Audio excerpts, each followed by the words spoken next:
Good morning, our presenters and participants. Welcome to the virtual Viet Seoul International Convention 2021.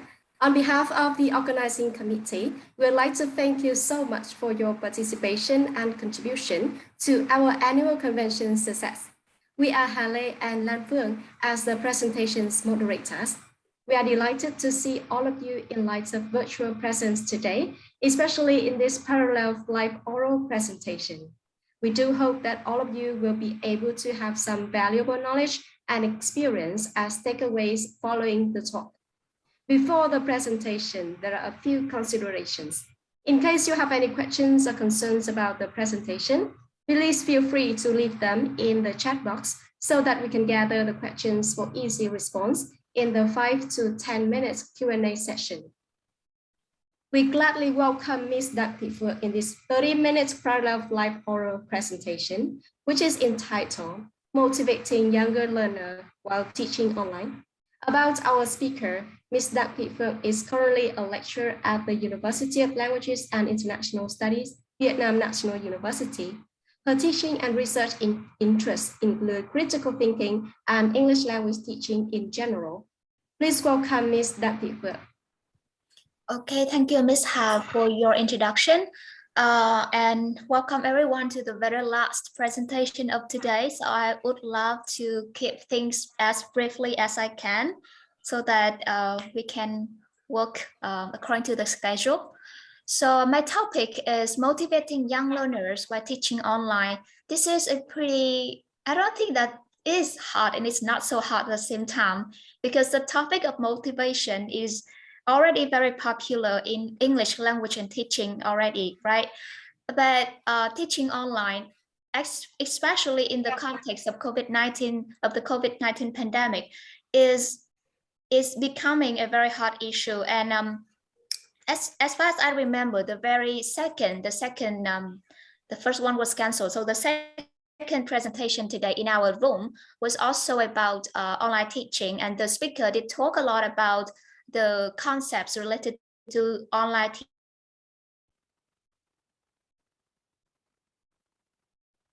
teaching and also like some of the lack of students' motivation, right? So yeah, let me use that as a reason for my research. That's the reason why I think, trying to look into motivating how some of the teachers motivate their sorry, can you hear me okay? It says that my connection is not fine.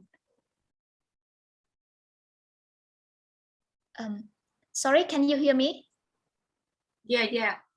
All right, so can you just give me a second? I just reconnect so to make sure that my internet connection is more stable.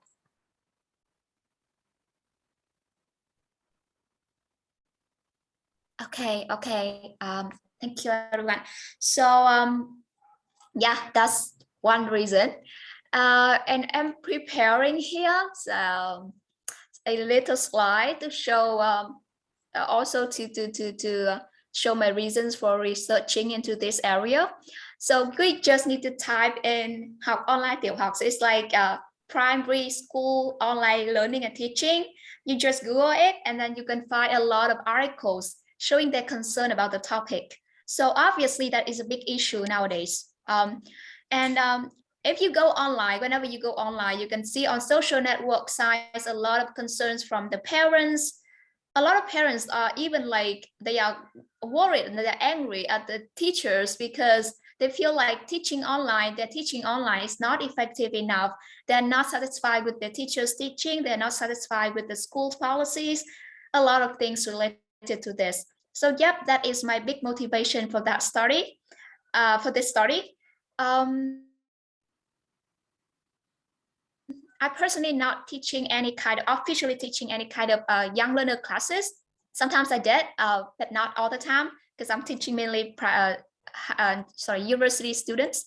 But anyway, this is a topic that I'm interested in. So that's the reason why I try to do this one, research. Okay, let's try to look at some literature related to this topic. We are having some concepts here to look at. The first one is okay, sorry guys. Okay. All right. Now it's bigger, right? It's bigger now. So the first concept is student motivation. So according to Ryan and Desi in their work in 2000, student motivation, I mean, to be motivated means to be moved to do something. And a person who feels no impetus or inspiration to act is just characterized as unmotivated. Whereas someone who is energized and activated towards an end is considered motivated.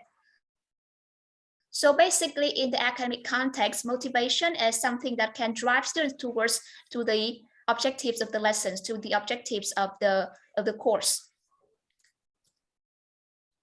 And according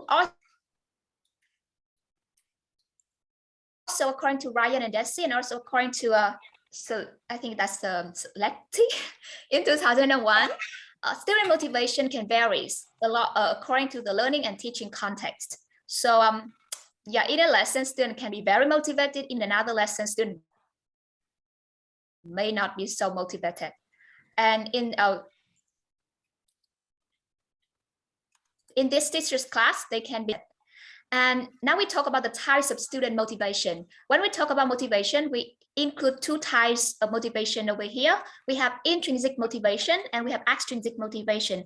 So as the names go, intrinsic motivation is inherent to the self or the task. So that is the kind of motivation that comes from inside. And extrinsic motivation refers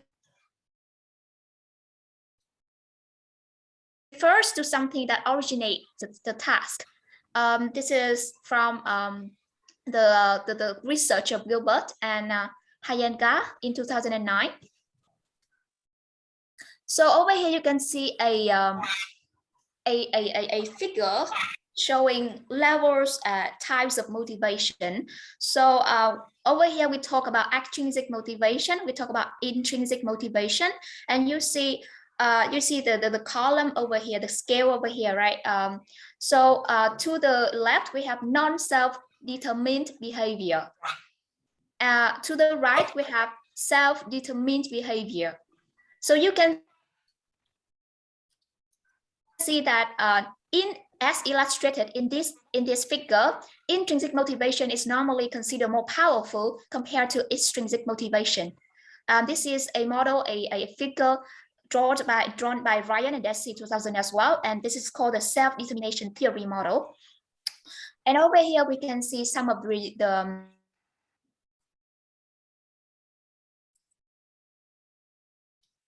the related regulation. So yeah, the popular opinion of oh gosh, I have to share it again, sorry, because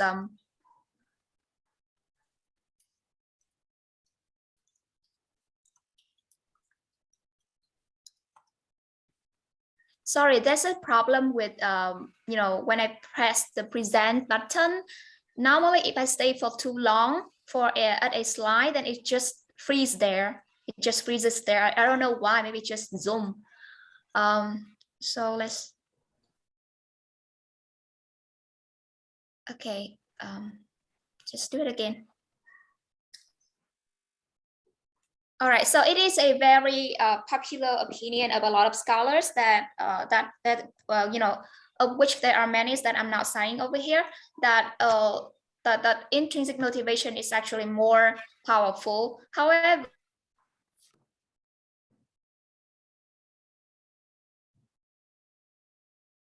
according to a lot more other actually better. So it means a combination between the two kind of motivation. So I mean, teachers should try to make use of both types of motivation so that that can actually motivate their students better in the classroom. And yeah, like it is said over here by Ryan and Desi as well, educators need to understand about different types of extrinsic motivation, as teaching and learning cannot always rely on intrinsic motivation, especially when it comes to young learners. Now, there is another concept which is very related to the concept of student motivation. Why do we need student motivation? Because we need them to be engaged in the lessons, right?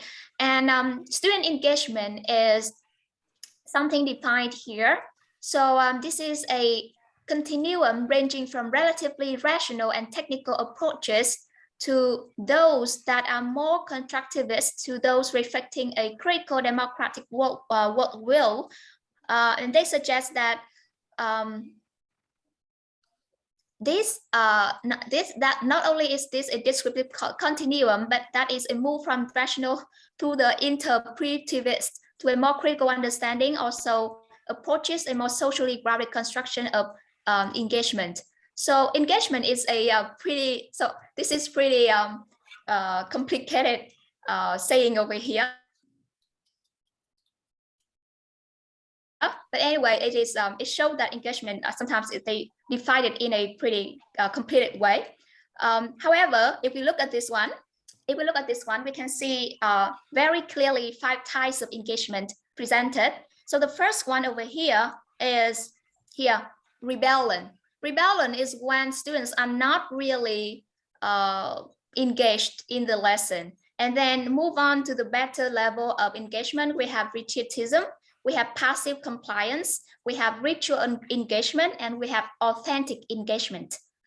So this is the pie chart presented by Setchity in 2001 in his research. And over here, Said and Zinger did try to synthesize the theories of engagement and motivation of students in the classroom by linking Ryan and Desi's framework and also Sketchy's framework. So over here, you can see here the relationship between extrinsic and intrinsic motivation and the levels of engagement.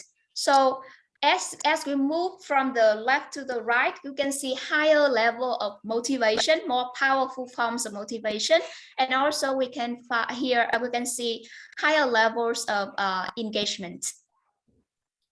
Now let's take a look at another concept, which is the focus of this study, that is young learners. So normally when we look at a student, there are different kinds of characteristics that we mention. So we have intelligence levels, we have prior knowledge, we have cognitive styles, we have learning styles, we have motivation, we have social culture. For focus on in this study, they are children aged between 8 and 10. So normally they will mature enough. They are mature enough, at least compared to junior primary school students. They have some particular point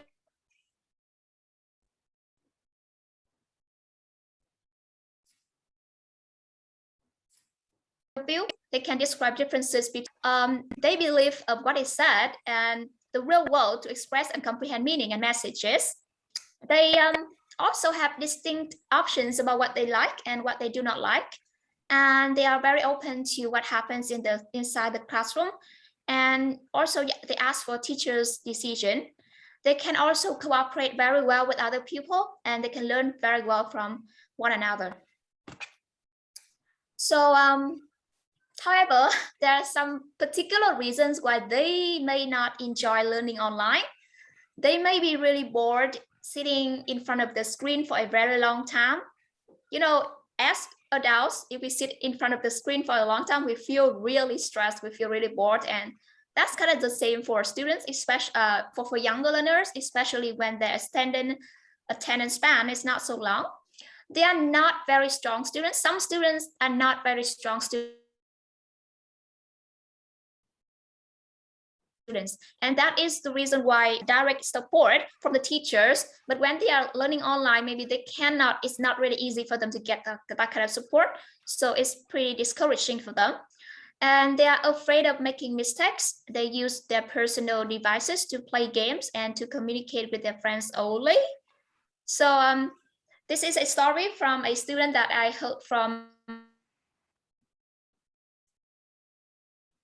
a parent. So basically during asked him to play a game and he actually played the game, and the teacher actually kicked him out of the class. That was an actual class. So I think that was not a big deal. But if we are talking about official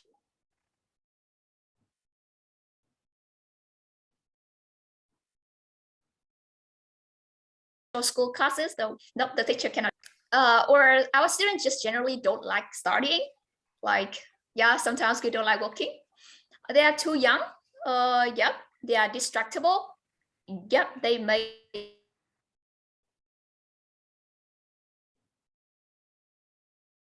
use the devices to play games. I'm not sure about your classes, but some of the classes with young learners, they actually chatted with each other using the class chat box. So the teacher can read everything. But still, they're talking nonsense and they keep talking. My internet is not stable. Let me reconnect.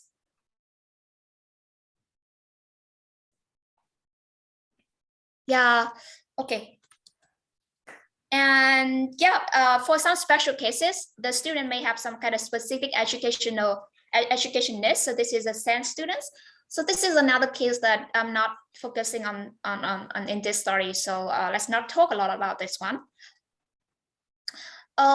Teaching online advantages and disadvantages. So actually in the early presentation, the early presenter did talk about teaching and learning online, the definition and also the difficulties, advantages and disadvantages. So I will just go through this very quickly. So the advantages include unlimited access to review materials before exams, accommodation of many learning styles, scheduling flexibility, cost saving, and no commuting. Among all of these, I think all of these are very clear already, right?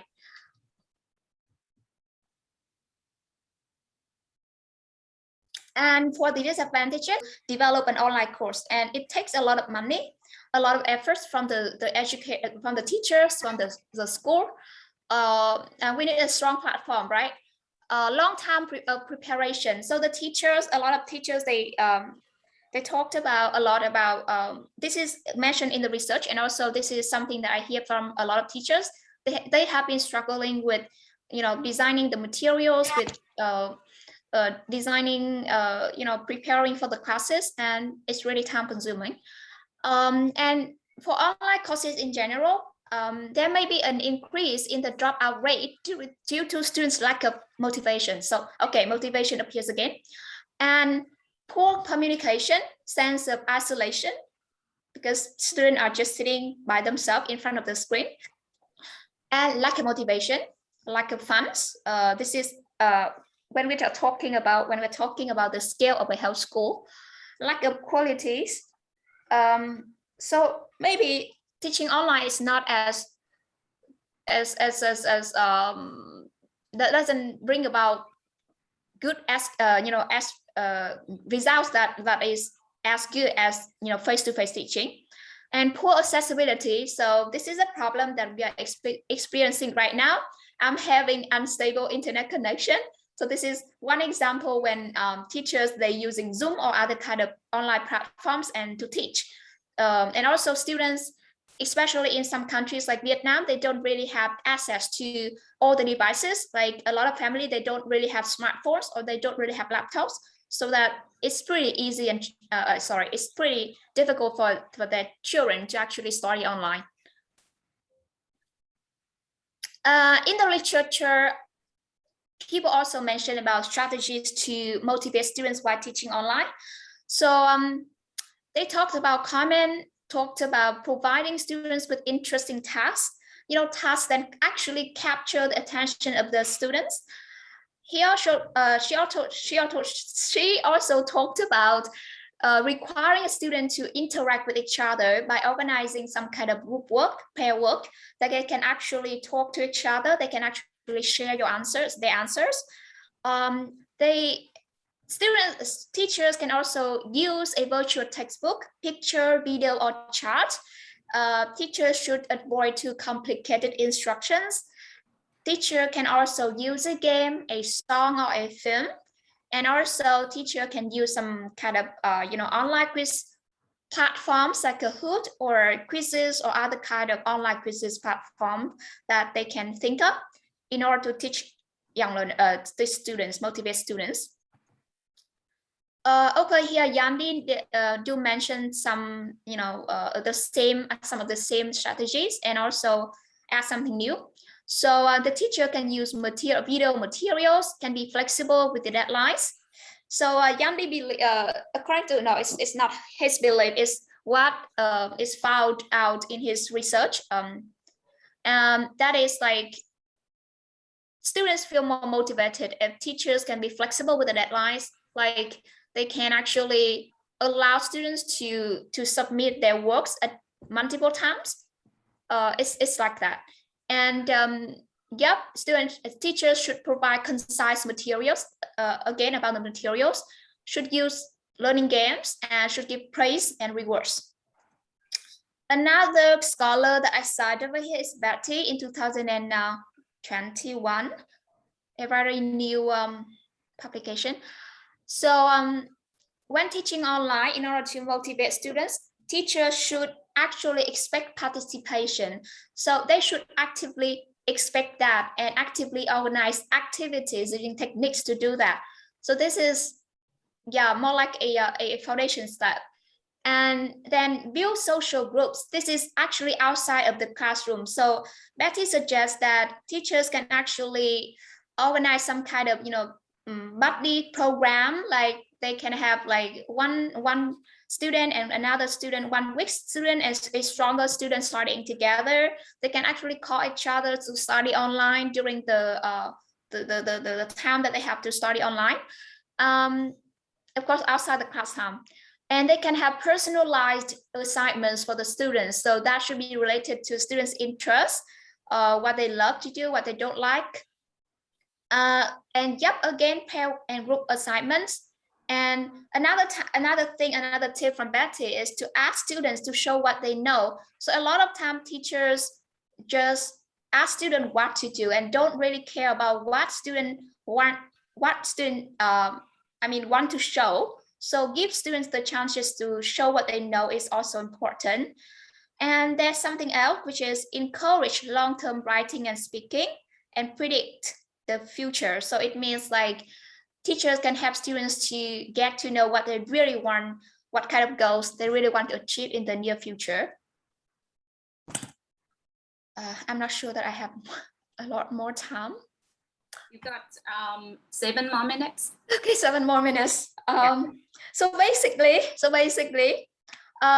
this is a summary of strategies to motivate students while teaching online.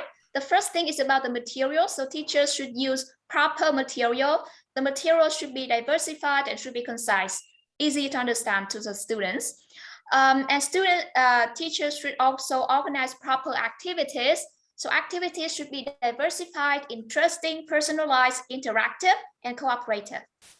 Also, when communicate with students, students need to communicate appropriately with the students.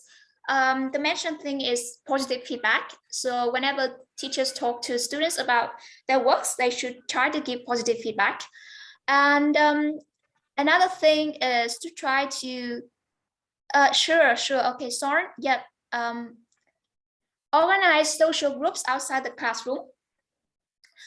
This is pretty new. I mean, when I read the literature, this is pretty, it's not really new, but in the online context, it's pretty new. So I'm pretty interested in this one. But let's see whether our teachers did try to apply this or not in their teaching. Okay.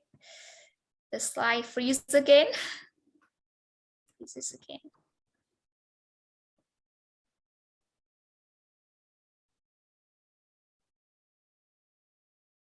Present. Okay. All right. So this is my methodology part. My research question is: what are the strategies utilized by teachers in order to motivate their young students to study? So basically, it just is one question study. The participants included 3 people. I tried to use fake names for them. So Anna, Kate, and Susie, 3 ladies. So one of them is age 26, and the other 27, the last one, 35. They have 4, 5, and 13 years of experiences. They all they are all known for pretty good classroom management. So students in that class, they're pretty nice. They were pretty nice, and that's the reason why I chose them for this study. So I really want to see what they did in the classroom, so that their students were that nice. Of course, not all the time, but yep, that was pretty good. The class size of these the classes that I observed was just around 25 to 28 students. So that is not really a big side class, big side classes. And the online teaching platform was Zoom. They all use Zoom to teach online. And yes, their students are all in grade number 5. So basically they are at around, they are around 10 or 11 years old. Sorry, I have to stop and share again.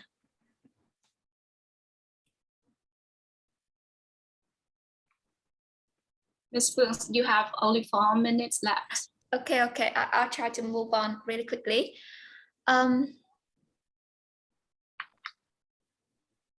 Okay, so the instruments include classroom observations and semi-structured online interviews. So basically, I spent the first 3 weeks observing the classes. I will not observe all the sessions because of my limited, the limited time that I have. I also have my work to do. So not only a few sessions per week, and also interview after the observations. So, okay, briefly, this is the finding. So basically, almost all the strategies mentioned in the literature that I actually talked about earlier were used by the teachers. So they did try to use a variety of materials in their teaching. They try to especially use a lot of videos. They also use a lot of pictures and to teach. They also try to organize some activities. So they try to diversify the activities by asking the students to work in group, to work in pairs, and to work individually as well. They try to personalize some of the activities. So for example, if they ask students to write about something, they try to personalize a topic so that they can feel more motivated. And yep, they encourage students to cooperate and also to interact with each other and the teachers as well. And that's something that I really want to talk more about. That is having appropriate communication with students. So yeah, a lot of all the teachers, they did try to use positive feedback, but there's more than that. That is something that I will present right after this. There's something that was mentioned in the literature that was not conducted by the teachers, that was organizing social groups outside the classroom. This is worth considering. For having appropriate communication with students, so from the observation and from especially from the interview, this is more from the interview. The students, the teachers stated that apart from positive feedback, they also often have small talks to get to know students' problems and build relationship with students. But this happened normally outside the class time for some of the concerns that I also talk about later. So this was conducted by Anne and Anna and Kate, the 2 younger teachers. And also teachers, they love to tell jokes. For Susie, she actually loved to have strict talks and punishment sometimes. So she might ask the students to actually, okay, if you talk in the classroom, so more homework, or maybe you have to note down more vocabulary or write it down again and again and again and again. So that is some pretty common punishment for our Vietnamese teachers, the kind of punishment that the Vietnamese teacher often use as well. And this is some inference that I can get from this result.